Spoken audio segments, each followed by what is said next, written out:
नमस्कार. देशोन्नतीमध्ये मी ऐश्वर्या शिंदे आपलं स्वागत करते. राज्यात विधानसभा निवडणुकीची रणधुमाळी सुरू असून गुलाबी थंडीत राजकीय वातावरण चांगलंच तापलंय.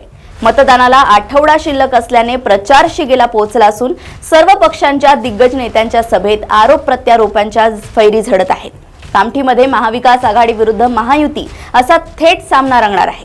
परंतु एकीकडे महायुतीमधील कार्यकर्त्यांची फळी जिकरीने प्रचारात उतरली असताना दुसरीकडे महाविकास आघाडीत नाराजी नाट्य सुरू असल्याचे चित्र आहे.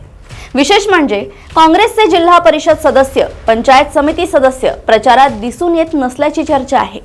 कामठी मतदारसंघात मोठ्या संख्येत असलेले दलित मुस्लिम मतांवर विजयाचे गणित ठरणार आहे. शहरालगत असलेला कामठी विधानसभा मतदारसंघ 2009 पासून भाजपच्या ताब्यात आहे. 2004 मध्ये आंबेडकरी व मुस्लिम मतांची मोट बांधून माजी मंत्री सुलेखा कुंभारे विधानसभेत पोहोचल्या होत्या. सध्या त्या भाजपच्या गोटात असून निवडणुकीपासून अलिप्त आहे.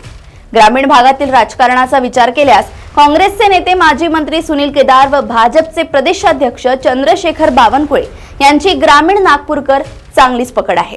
केदारांनी आपली ताकद दाखवून दिली आहे. महायुतीचे उमेदवार राजू पारवे यांचा 70,000पेक्षा अधिक मताने पराभव होता.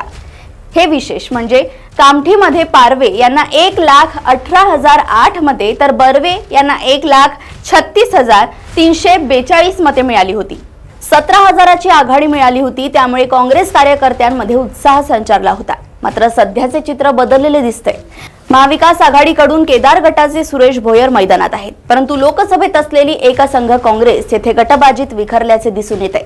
सध्या प्रचार शिगेला पोहोचला असताना अनेक कार्यकर्ते फिरकतही नसल्याचे चित्र आहे.